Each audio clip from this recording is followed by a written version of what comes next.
from the East Coast, gateway to the fifth dimension.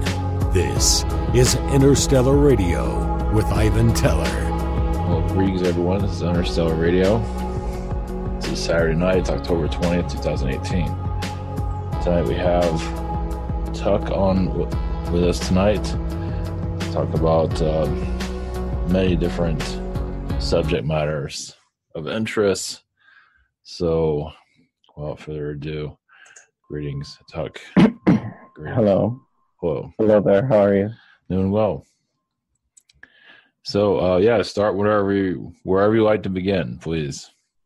Well, during the end of the last conversation, I brought up the topic of the Philosopher's Stone and how it is real. Mm-hmm. There's quite a history behind it. It's not just a history on Earth. It was also a part of Carrion history as well. A bit of feline technology went into that as well. What is the Philosopher's Stone for those that don't know? Philosopher's Stone is a quote unquote mythical stone that some people believe to be non-existent. It was a popular topic in the realm of alchemy, where some say that it could actually prolong your life and give you definite immortality, allow you to transmute metals into gold, and even, well, some may say, bend the fabric of space itself. Interesting. But, isn't that the subject of one of the Harry Potter books? Isn't that the first book, I think? She took her inspiration from the Philosopher's Stone. She renamed it to the Sorcerer's Stone. Okay. Nicholas Flamel, although being present in the Harry Potter books, was also a rather famous historical figure from Italy, I believe. Okay. I think it was back in the 1600s. I'm not sure. I do know that his house is still standing, and it's now used as a cafe. Mm-hmm. And it's very popular for people who want to go and see the house where Nicholas Flamel once lived. Interesting. Mm-hmm. Now I remember what else I wanted to talk about, but I will bring that up later. Okay. The Philosopher's Stone started its history when Carrions and the felines were still undergoing treaty swaps. We would, visit each other, sign certain documents to make sure that there was no trickery or anything. This was, I believe it was around the time when the Galactic Federation was also just starting. Mm-hmm. Carrions, we've also had a sort of alchemical history, and with the help of the felines, we were able to actually perfect a Philosopher's Stone sometime in the far future after the Reptilian Uprising. This was after reptilians landed on Earth, or Tiamat, as some may call it. Thoth may have made his own crude version of the Philosopher's Stone, and that may have given him the ability to prolong his life, but we are not sure of that yet. We have no evidence to support it other than mythical documents based on Egyptian mythology.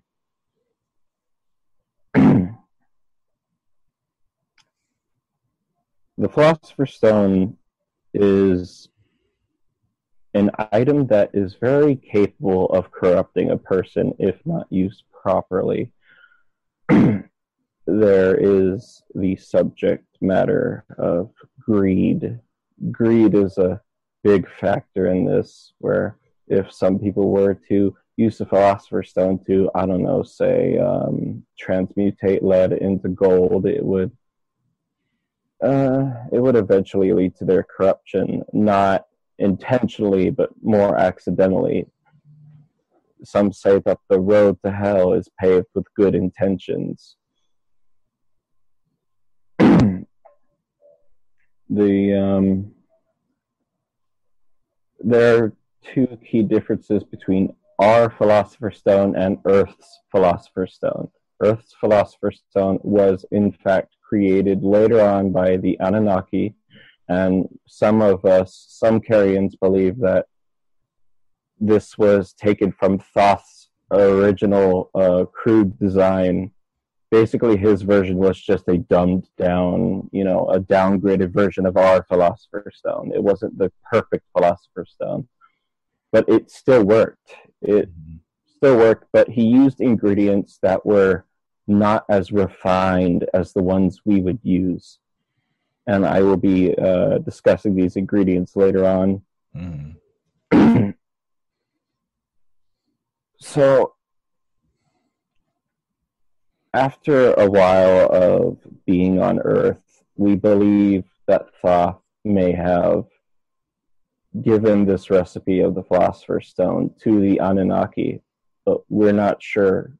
As I've said before, we have no evidence of this. All we know is that the Anunnaki suddenly got this stone from somewhere, and the only person who was a Carian at the time and was a traitor at the time was Thoth. And so you can see where that, leads us to suspect that that may have been a possibility. So the Anunnaki decided they were going to use this stone to cement the idea of currency. Yeah. Wow. Gold and such. They actually wanted to use the Philosopher's Stone at first, use it for their own kind. But then later on, after a bit of corruption, they decided that even they could not use the Philosopher's Stone to its true potential, because a lot of them used it for greed, and soon everything lost value because of all the metals being turned into gold. Interesting. Well, that's been going around for a long time. That at least the myth has, at least. The myth has. But over time, gold became more scarce, and the metals were a lot harder to find. Then let's fast forward over to the 16th century, or the 1500s, I believe, where we have some famous philosophers such as Nicholas Flamel, we have Thomas Aquinas, we have, I believe there was one named von Hohenheim. If you were to watch Full Metal Alchemist, you could see that they took that name from popular alchemy history and used it in that anime. It was a great anime. There is some truth in it, but the whole thing with the souls and such, that's not necessarily true, at least not for the creation of the stone. What's the name of the anime? The anime is Full Metal Alchemist, or the better version of it is Full Metal Alchemist Brotherhood, where it closely follows the manga. It's fascinating. I remember watching that growing up. I thought it was so cool. It was before I became. A lot of these cartoons have all these stories in them somewhere. They like to take references from actual history, and it's very fun to. Yeah, like the Bug's Life. I think it's about the Illuminati, basically. At least they're partially of it. The grasshoppers, right? Yeah. They want the workers. I will be right back. I am very sorry. Okay. I have to feed the cats. Oh yeah, I'll be very quick. That's okay. No worries. Yeah, take your time. It's okay. Hello, I am back. Please forgive me. Oh, yeah, no worries. Right, yeah, please continue. Yes, I'm sorry for that little interruption. Where were we? With the gold, we're talking about the anime, but either start wherever you like, wherever you want to. Oh yeah, we were talking about references such as Bug's Life and Illuminati. Yes. Breathe, breathe, breathe, breathe. Oh God.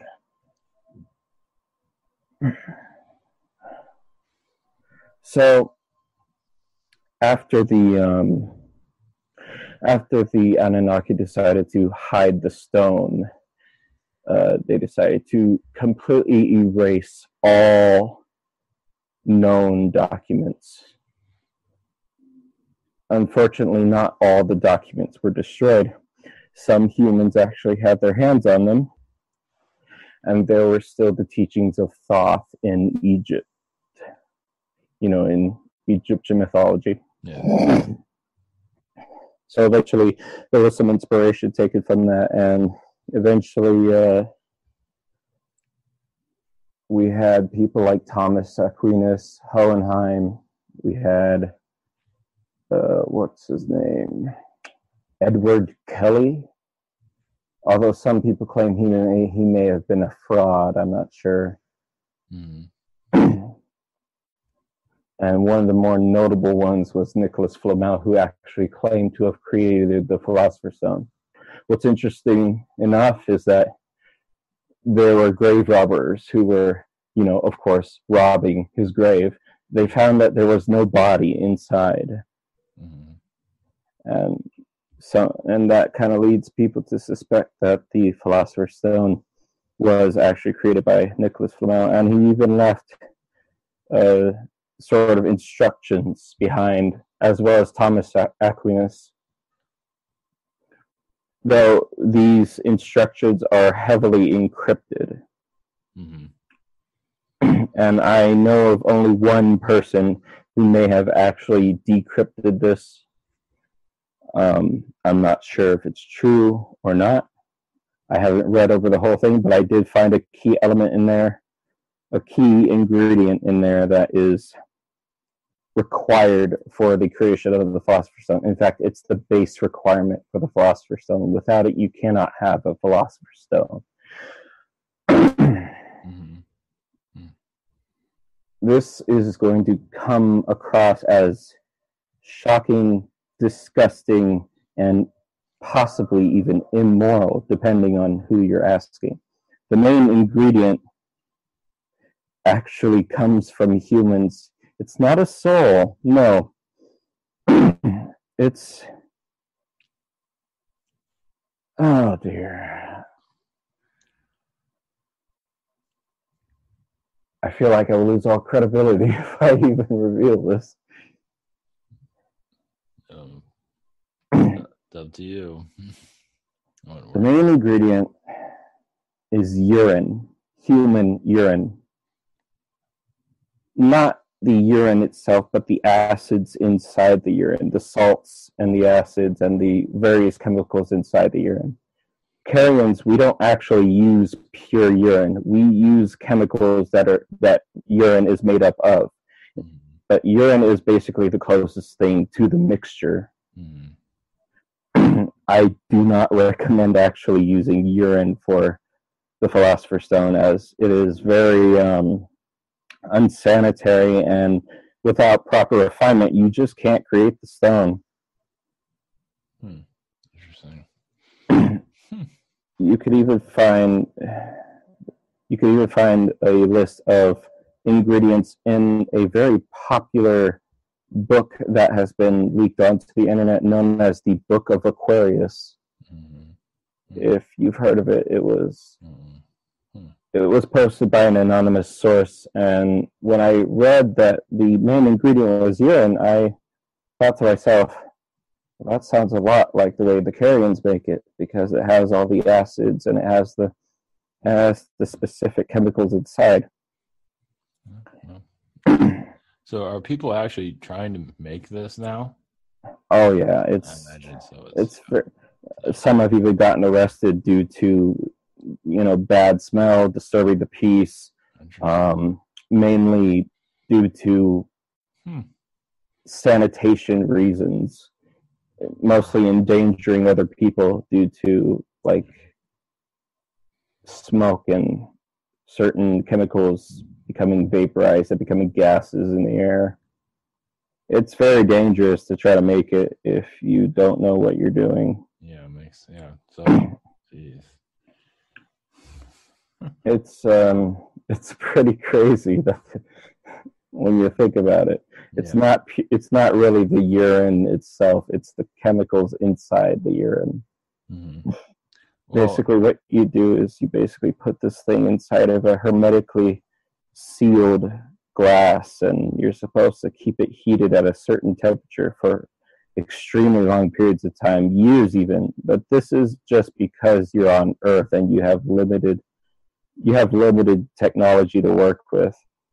With Carians, we could make the stone easily, and we wouldn't even need that much time. In fact, we have a time field accelerator, which allows us to accelerate the process without having to wait for such a long time.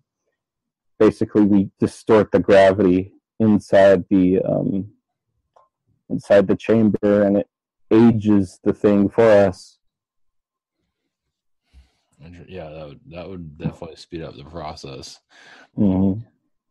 Well, I was thinking. I mean, there's different versions of human. Like there's the Atlantean human, and there's the current human. I guess I imagine there's some kind of a difference with some of that. There is a difference between Lemurians and. Wait. You call them Atlantean humans? Or Lemurian, or at least the earlier of us. We call them the Lemurians. Yeah. Okay. No. Yeah, because imagine I guess we're the upgrade to that. I guess. I mean, even feels like a downgrade, but just because it's been shut off, I guess. It's just been shut off. I mean, yeah. There are ways of redoing it, but it would take an extremely long time, and it would take some difficulty. Mm-hmm. Mm-hmm. Well, the Carians or the Anunnaki can turn us on. Probably. Yes, they can, because they have the original coding sequence. Yeah, but obviously they're careful. They're not going to. No. But we can take it forcefully if given the chance. I mean, if we could. Mm-hmm. We could. So, the only reason I brought that up, because would that make a difference with the Philosopher's Stone, like from our, It would make a big difference, actually. The Philosopher's Stone, you would be able to transmutate your DNA and basically turn back on the switch that allows you to become superhuman again. Yeah, interesting. There are 3 versions of the stone. There's the red stone, which is one of the easier ones to get. There's the white stone, and then there's the black stone. The black stone is basically useless, but the white stone, that allows you to transmutate metaphysical objects, the soul in essence, and time itself. Well, the red stone allows you to transmutate physical objects such as metal, the body, and basically anything else that resides in the physical realm. Interesting. The process of making the Philosopher's Stone creates these 3 stones, and they normally have to be separated once they're created. Okay. Well, I was thinking, you mentioned anime, and is any of this in an anime? Not the 3 versions of the stone. You only see the red stone in anime. Okay. The red stone is the most popular because it's what man craves. They crave the physical objects. They crave physical desires. They don't crave metaphysical desires. Yeah, that makes sense. Yeah. Makes a lot of sense, definitely. What good is spirituality to a man who has everything in the world? Materially, exactly. But then with the metaphysical, of course, you think that would be more powerful, but it actually is more powerful. Yeah. The metaphysical, with that, you could transfer yourself to a completely different body. Yeah. You could make yourself a god. Yeah. But not really God. You become ninth dimensional. You become ninth dimensional, but exactly. where your body could turn ninth dimensional. Yeah. The soul is 12th dimensional, residing in a 3-dimensional body. But the soul can reincarnate into any body so long as the judgment is passed upon it, and, you know, as long as it is strong enough to hold a certain body or a certain form. If a soul isn't strong enough, then it can't inhabit that body. Because there are some bodies with certain magical abilities that the soul cannot handle, and it basically breaks the soul apart. Which is why you need to evolve through meditation, you need to learn through discipline, you need to unlock chakras, you need to do all that soul-searchy shit. Will allow you to gain a better body and allow you to advance in the game. Yeah. Of course, my bet is on both humanity and carrions. I couldn't give any less of a shit about the felines, though. I don't know. I kind of have a bone to pick with them. How come? What's there are some secrets that the felines just won't give up. We've given them all our secrets. I mean, but the felines, there are just some secrets. They have a truly perfect stone, I believe.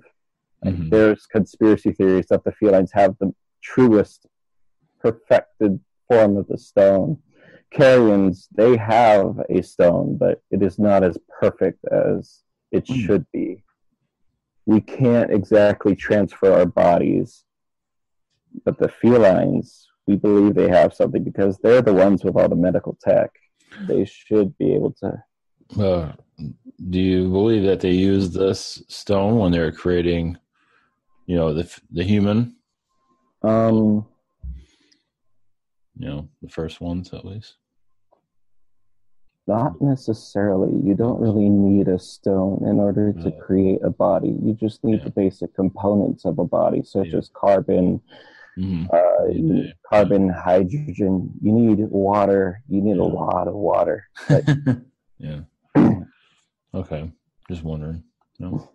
It's just basically the same materials that a star is made up of. Or just hairless hairless apes. Hairless apes or hairless pigs, if you want to look at, because we have pig skin too. So I wouldn't go so far as calling you pigs. You know. Now, a whole nother story. Now, tell me, do you believe that if the reptilians were no longer here, that humans would be able to advance to a higher state in no time? I don't know. Maybe not. Because it feels like humans are kind of relying on reptilians in a lot of ways. You know? Correct. Yeah, it feels like, you know, the human stuff. A lot of it's coming from reptilians. Like, humans won't be able to function that well. Well, I so happen to know of another universe where humans have never come into contact with reptilians, as in the reptilians just simply left the humans alone. This is a parallel reality known as alternate Earth. Alternate Earth is basically humanity without reptilian interference. Interesting. I can assure you that humanity has advanced, but not in the way that it should have. Humanity has advanced more physically than spiritually. They have machines that are far beyond this Earth's capabilities. Machines that live to kill, that live to burn, that live to destroy, all in their path. Jeez. Wow. And there is a portal to this alternate Earth right here on our planet. Have you ever heard of the Porta Alchemica? No, I've not heard that. If you were to look it up on Wikipedia right now, you would know that it is a door that is closely related to alchemy.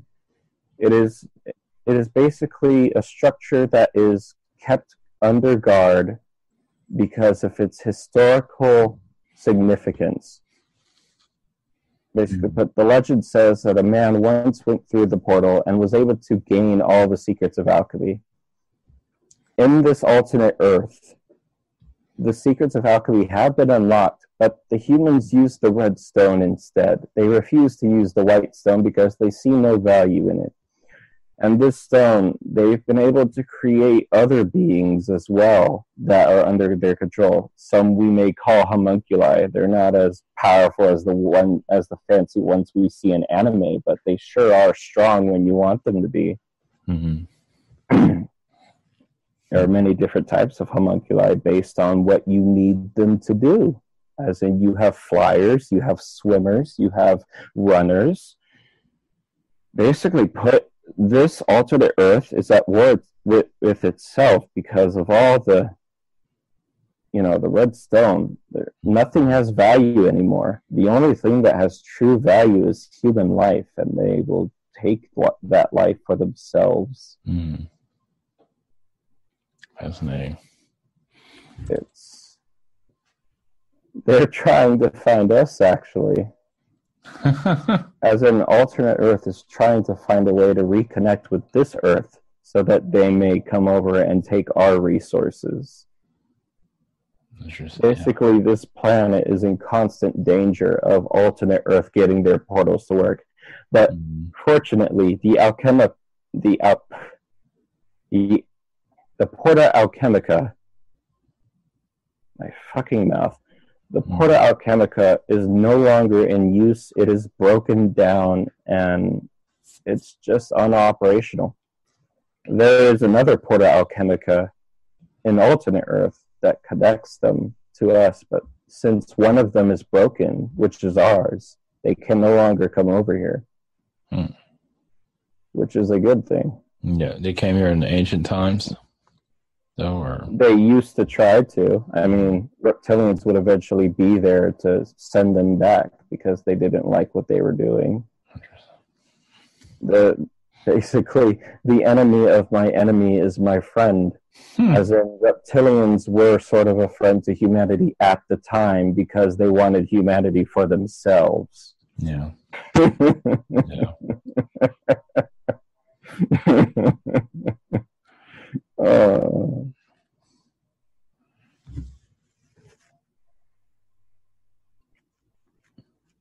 Can you imagine what would have happened if they had come over here? This Earth would be a wasteland by now. Yeah, luckily, we're being protected, luckily. So, but only for someone else's selfish needs. Yeah, jeez. I mean, we've been hit by weather anomalies, hurricanes and fires. Yep. I'm just thinking that other species are involved with it too, not just our governments. So. Is there anything you'd like to ask about the Philosopher Stone, or about anything? How about the reptilian agenda you're going to go into? Yes. The soldier project, where they want to use humans as soldiers. Mm-hmm. What more would you like to know about that? Anything. What about they control the Greys, right? You said they created the Greys? Or No, they're working with the Greys. Working with the Greys. The Greys are basically being blackmailed at this point. I guess. In a way, they're being forced to work because the reptilians say that they can make the Greys be able to reproduce again. Mm-hmm. With with the Carians, what are they? Where are they? What's their agenda right now? Our agenda is to just do our own thing. We don't really give a shit about Earth, but we don't want to see Earth perish either. We are currently on standby for when the accidents occur, such as nuclear disasters, global warming. We're just on standby. We couldn't give a shit even if we tried. We're focused on ourselves right now because right now we're at war and we need to watch out for our own kin. But if you do need help, we will be there as long as the Galactic Federation okays it. Is it war? What wars? I mean, is it just with the reptilians, or is it just several? It's mostly just with the reptilians. Sometimes we have a few encounters with the Greys, but we can't really catch up to them. Their ships far surpass ours. Wow. We believe that it's because their ships are metaphysical. Ours are purely physical. Mm-hmm. Yeah. They're capable of even traveling through time, so we cannot even hope to catch up to them. Jeez. What about the Yael? Do you have any interactions with them? The Yael. They're like the Greys, but they're more humanoid looking. Some of them are like a mixture of Palladian and Gray. The first extraterrestrial species to openly meet with humans. Yeah, at least that's what they say. Yes. That's well, they seem to like to show themselves off as a sort of peaceful race at times. That's why I was kind of curious. We don't really know much about them except that we have had a few trades with them. There's not much to say about them. All we know is that they're customers, and we just provide what they need, and they provide what we need, which is the credits. As long as we have the credits, we'll supply you with whatever you need. We're basically merchants at this point. What about the Syrians and the Icarians? How's that? Oh dear. We've had some very violent encounters. Not really started by any faction, but by reptilian encounters. Basically, whenever we tried to contact the Syrians, the reptilians would normally come in and start threatening us. They would try to tell us to back off, or we're gonna come down there and we're gonna take over this planet. The reptilians just really don't want us communicating with the Syrians, and I think I know why. I think it's because they know that if we ally ourselves, then we'll be able to beat them. But other than that, there's some species that the Carians want to make contact with, and some species that the reptilians don't want us to. Most of the time, when we want to make contact with a certain species, the reptilians are going to come down and they're going to say, well, we're going to cut off your trade routes. We're going to set up some defenses here, so you can't come over and you can't trade with them anymore. And that's that. And we're just going to, we're going to watch, we're going to laugh at you, and yeah. And so Carians, we're just going to eventually back down because we really do not have the resources we need in order to fight the reptilians at this time, because right now we're focused on the main battle over on Estrius. Estrius is a planet over in the Orion system, and it's pretty close to our twin planets, Theta and Zeta. Those are the Carian home planets. Estrius is pretty close to that. And we've been having the main war over there. And we're more focused on that than anything, because Estrius has some pretty interesting resources that we need. Plants that are extremely organ rich. This is a strange phenomenon of a planet. We don't know why the plants are so filled with organ. It's a very necessary fuel if we want to travel. So if we were to take a hold of that planet, we could easily set up trade routes with pretty much any species who wants it, and we could easily get the credits, fund our own operations. Interesting. With the Carians, were they always, or are they now, or, I mean, I see them as humanoid, or were they weren't always humanoid. No, we weren't always humanoid. Yeah. We were more bird-like in nature at first, and eventually even more lizard-like later on. Wow. It was mostly lizard at first, and then later on we evolved through to the bird form, and then after that we eventually started growing more complicated appendages on our wings, and our legs pretty much stayed the same, except they now bend. They have knees now. Mm-hmm.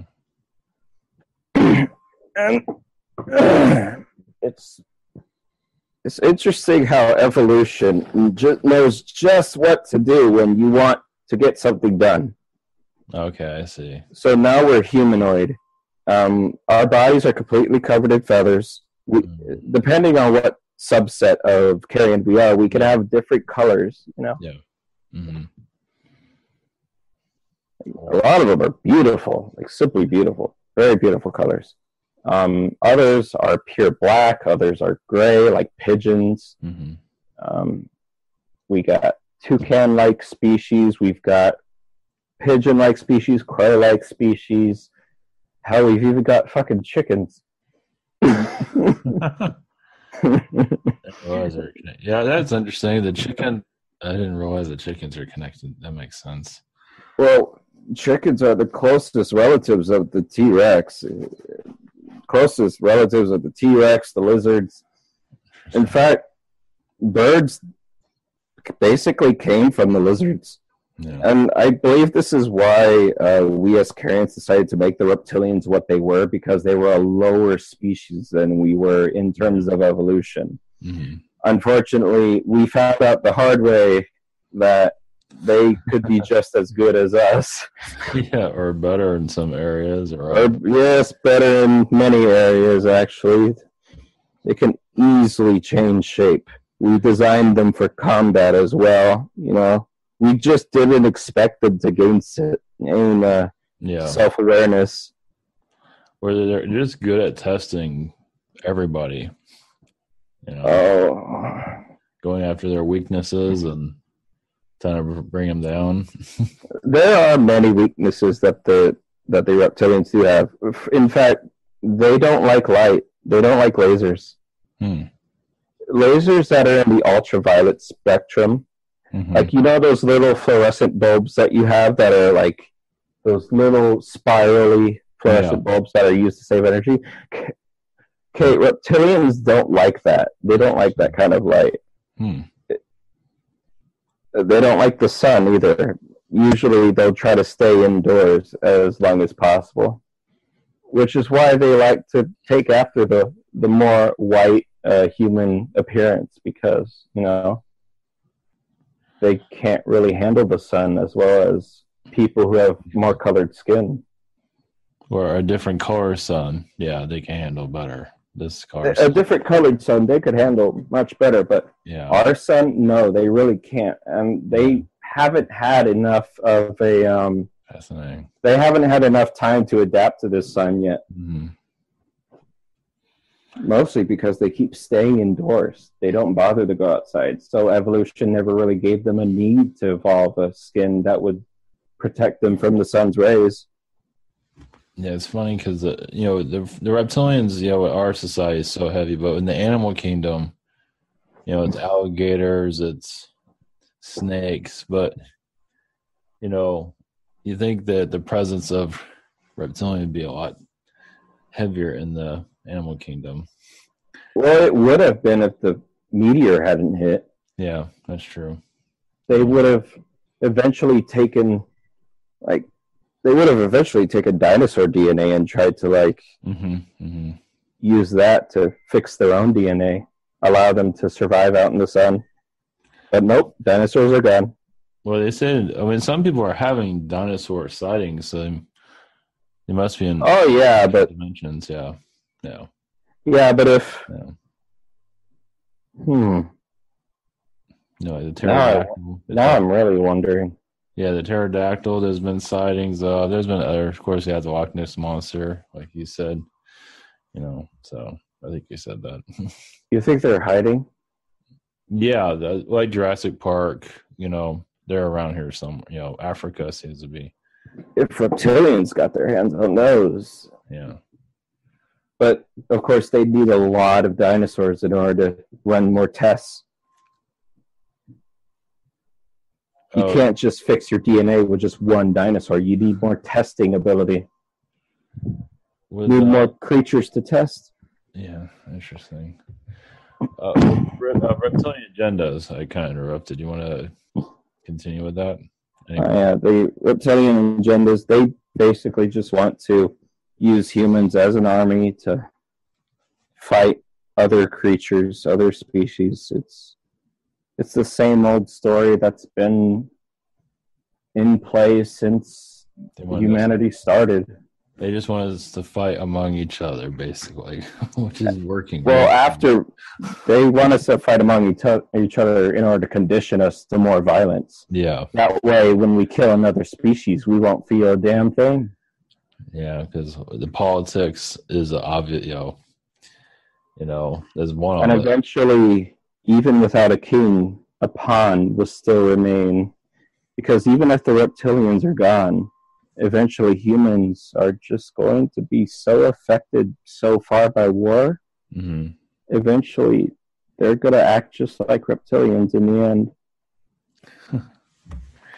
Well, imagine, maybe not, maybe most planets are affected in our universe. Yes, but not as much as humans, because reptilians basically conditioned them to fight. Yeah. Humans were basically bred to kill. And some species want to know, should we eradicate humans? Mm-hmm. Should we kill off humans in order to save ourselves? Interesting. Of course, the felines say no. The carrions are a little bit iffy on that subject. The nomos, however, they are more inclined to eradicate humans if the time comes. However, they don't believe we should be eradicated now. Yeah. I mean, humans... in the future. Yeah. In the future, maybe, but not now.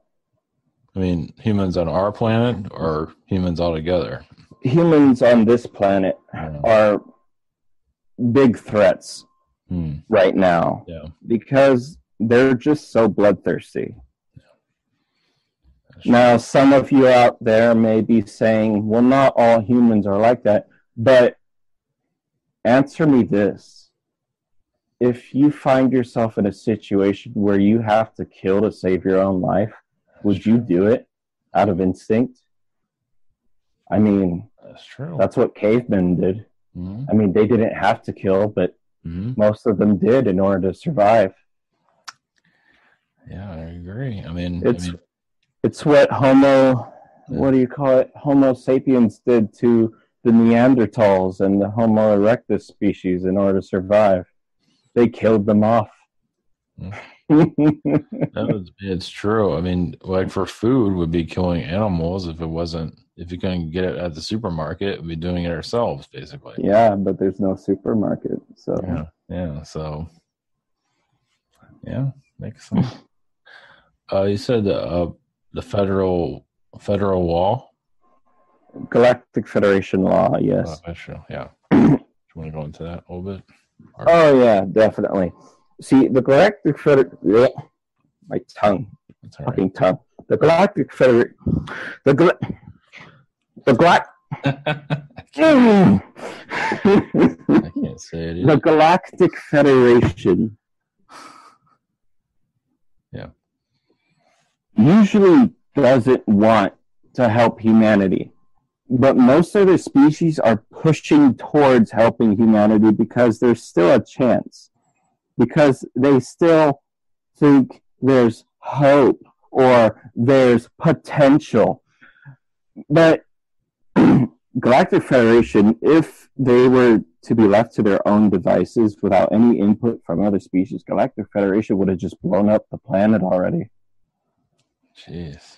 They don't believe you deserve to live because of what you've done.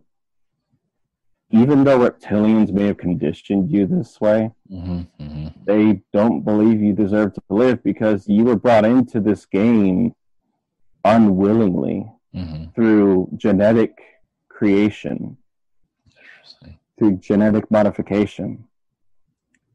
But, however, if reptilians were destroyed and humanity was left, and if humanity had learned, then the Galactic Federation would open its arms to you. They would allow you to join the Galactic Federation.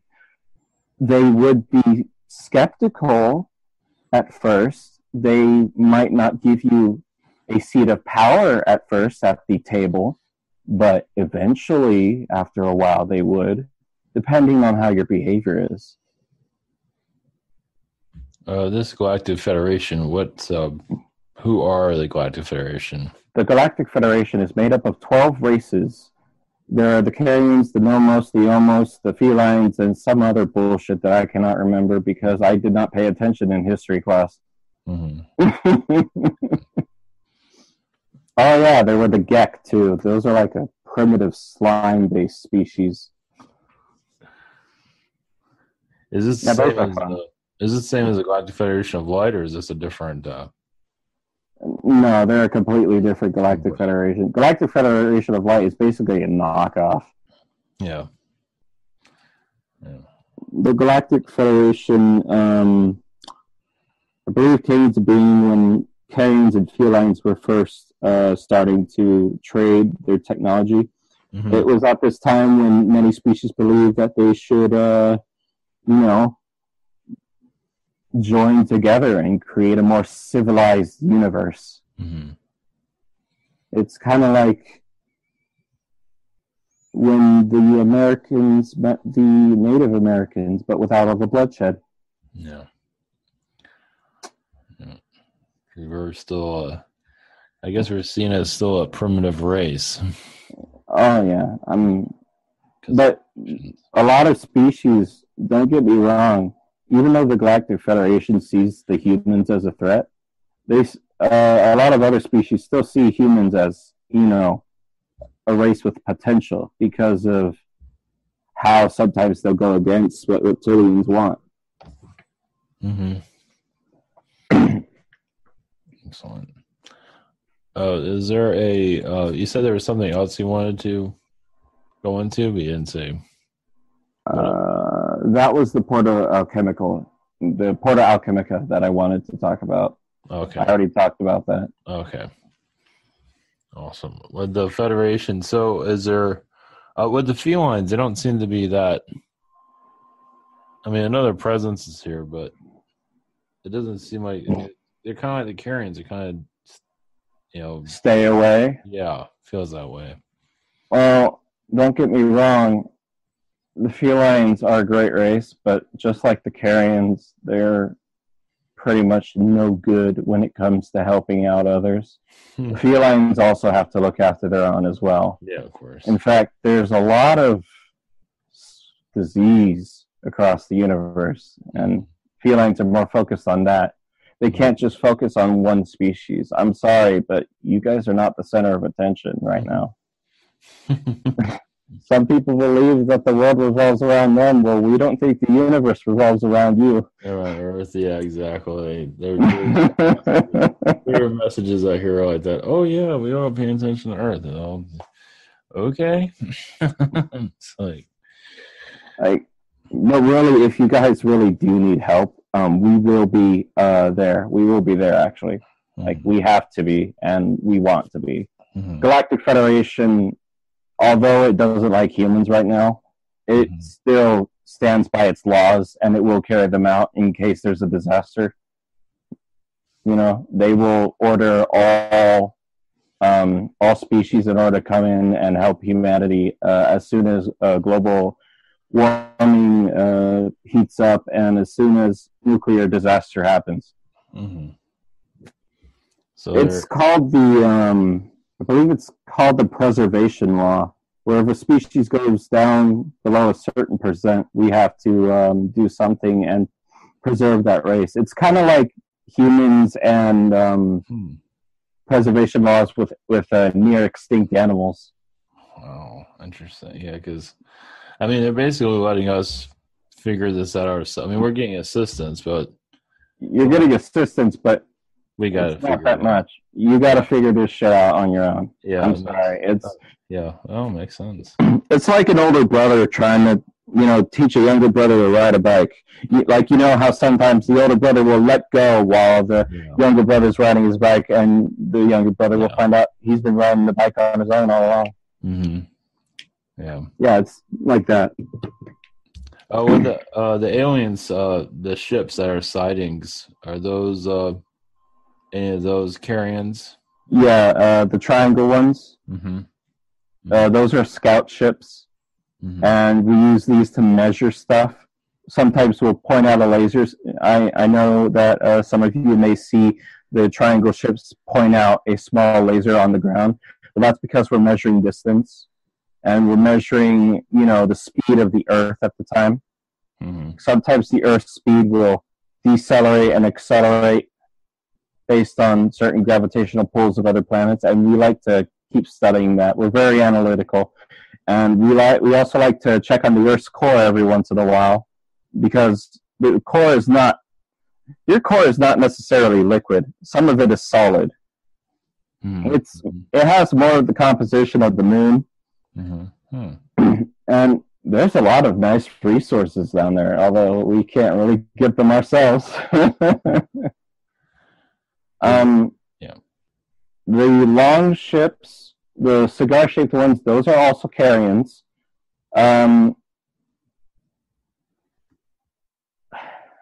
Sometimes we're here illegally.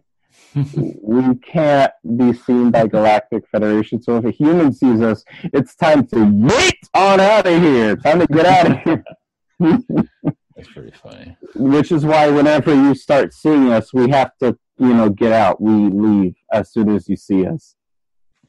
So, are most sightings alien, or are they human ships? Most sightings are aliens, although there are some sightings that are actually human, because Earth's government has actually already figured out how to use levitation technology. Yeah. And they're merely just testing these things on Earth. They can't really take off yet, but when you see something that's oddly shaped, it's most likely alien, such as a triangular ship or, oh man, my neck, and a triangular and cigar-shaped ships. Those are carrions. The round discs, those are the grays. Mm-hmm. They're physical and metaphysical at the same time. It's kind of like a superposition with a particle or an atom. Mm-hmm. You have anything to say about the secret space program or the super soldier? The super soldier program. Yeah. What was that again? Was that where humans are trying to modify their DNA in order to be better? Yeah, they're like a Superman version of human. Yeah. They go to Mars. I want to tell you, keep at it, but I also want to tell you, don't keep at it, because I know that if you keep at it, reptilians are going to try to use this to their advantage. No, we mean to keep at it. What is it? What do you mean by that? I mean, if you keep at it and use it the right way, I mean... Oh, yeah. Well, where governments are going to try to get you to use it the wrong way, though. Yeah. Are the carrions involved with any government? I imagine they are in some shape or form. Reptilians, whenever a new form of government appears, a reptilian's going to be there to try to integrate into that society and eventually get more of their species elected into that government. Not all of the government is reptilian, because if all the government were reptilian, jeez. Yeah. You guys would have been taken over already. Yeah. Well, that's what the Palladian, is there anything you say about the Palladian influence here? Aren't those the good guys? The ones that are, what are they, fourth dimensional? Yeah. Mm-hmm. They look like us, pretty much. I want to say that they should probably keep at it. I want to tell them, watch out for the Galactic Federation, because they know of other extraterrestrial presences on here. and they do not like it because they already have Earth on lockdown. They don't want any more races interfering because they've already got their own plan. But still, keep doing what you're doing. Also, all the star children out there and all the, the indigo children, I want you guys to know your missions are set and they are a go. You should do what you're doing right now, because if you don't, reptilians are going to take over. They're gonna try to enact their plan, and if they do, no one will be left. All right, Look at me, I'm staring off into space. I'm sorry. That's okay.